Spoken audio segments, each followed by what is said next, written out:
All right, so we want to take a second to share some behind the scenes things that we're seeing with businesses. So Neil and I, we have conversations with our CEO friends or other CEOs that we work with, like clients, for example. And just the other day in Puerto Rico, I met up with actually three friends for a dinner before I dropped in for a conference. And so I'll kick it off first. Neil, you can share some things, and we're not going to name any names here unless they're comfortable sharing this stuff. But what I've noticed, and we talked about this, is actually I'll start off with this.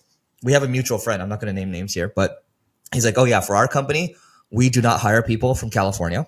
We do not hire people from New York. We don't hire people from Colorado. I was like, why is that? He's like, because those states cause problems. Like, they're very litigious, and people are nuts, and we've had like a lot of we've had to deal with things there where like it's not our fault, but like people are suing no matter what. They'll find a reason, and it just ends up being a pain. And so what we started doing is we started to hire from LATAM, Uruguay, for example, or hire developers from Ukraine, for example, right? Because what he said was, and the whole table agreed when we were having this dinner, is like, these, when you have people from other countries for whatever reason, and there's a lot of reasons here, but like they appreciate the fact that they have a job, and they don't have the perceived, like what they perceive as entitlement in the United States, right? And so like, yeah, we're just going to hire from other places. Like they seem to work better. They seem to align with the culture. They don't cause problems. And we just focus on doing good work. And that's what it is. And I was like,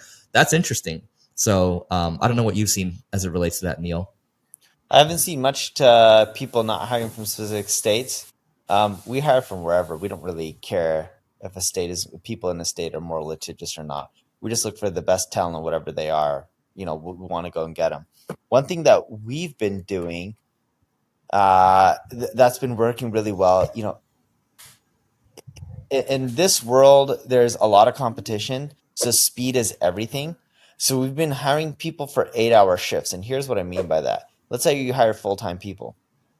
Well, a person on average may work 8 hours in a day. Some maybe less, some maybe a little Maybe bit like more. 6, Yes, but if you hire them from different time zones and they're all working together in collaboration on a similar project, we're finding that it's not perfect, but we can get people to work on a project for 24 hours. You're just shifting 3 people in a day. And we're not doing that 7 days a week. We're doing that for 5 days a week, and we're doing that for specific development projects or server projects. And it's causing us to move way faster, and it's saving us a lot more money in the long run, because when you're hiring people from different regions, the costs on some of these people and some of these other time zones and regions is drastically cheaper than the United States.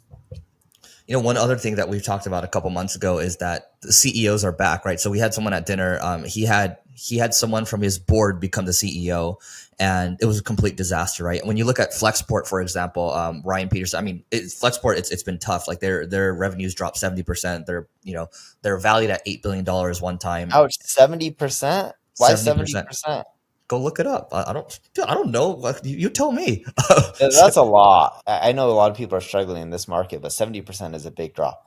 Yeah, I mean, shipping containers used to cost a lot more money, right? So like, early That's 2020, true. 2021. Yeah. So look, I think the trend here that we're seeing is CEOs are coming back. Like, for example, Bob Iger is back, right? Ryan from Flexport had to let go of the CEO. This guy over here, he's like, yeah, this is a complete disaster. Like, everyone's back. Like our other mutual friend, he's back. In his company, right? They have like, had over 1,000 people or so. They've had to make some cuts. I'm largely like back in the day to day, right? And so, but you can see, I think for everyone, I'll speak for myself, like being back in the company, it feels good, it feels right, and it feels like it's hard to beat founder energy. For example, when you're able to drive things a lot faster, and you're able to bring that, you carry the culture with you, right? And here's another trend that I've noticed.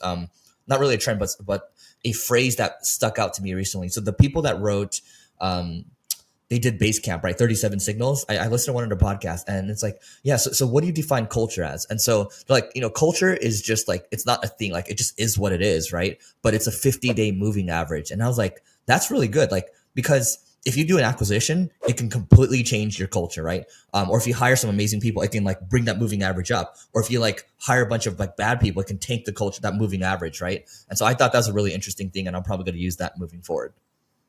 Another business trend that Eric and I are seeing is people are spending money on acquisitions. See, when the economy is really good and rates are low, it's hard to deploy money because everything is expensive.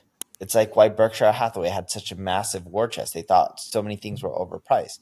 But when things get bad, people start deploying the money. Yes, businesses struggle, but it's the best time to deploy your money because you can start gobbling up things at more reasonable prices. Sometimes cheap, sometimes reasonable. Sometimes you still have to overpay a little bit, but there's a ton of growth potential.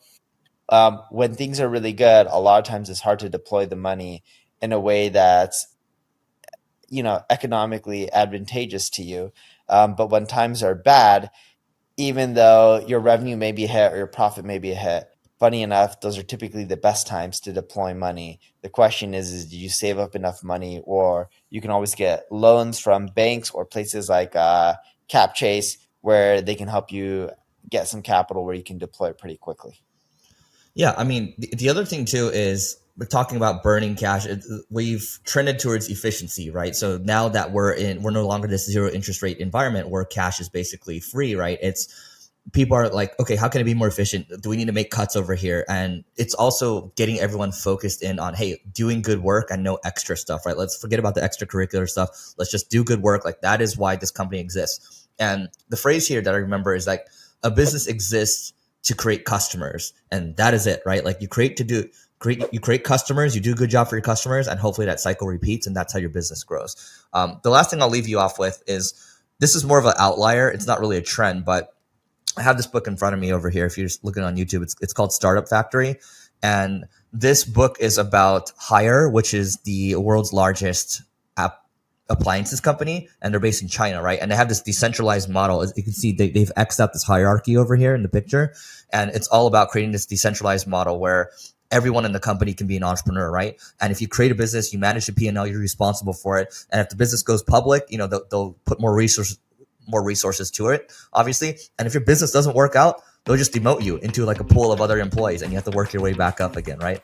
And so I think we're going to see more and more of this, maybe not in the next year or two, but I think we're going to see more and more decentralized models because technology is becoming it's enabling more and more people to become entrepreneurs or intrapreneurs in business. So that is it for today.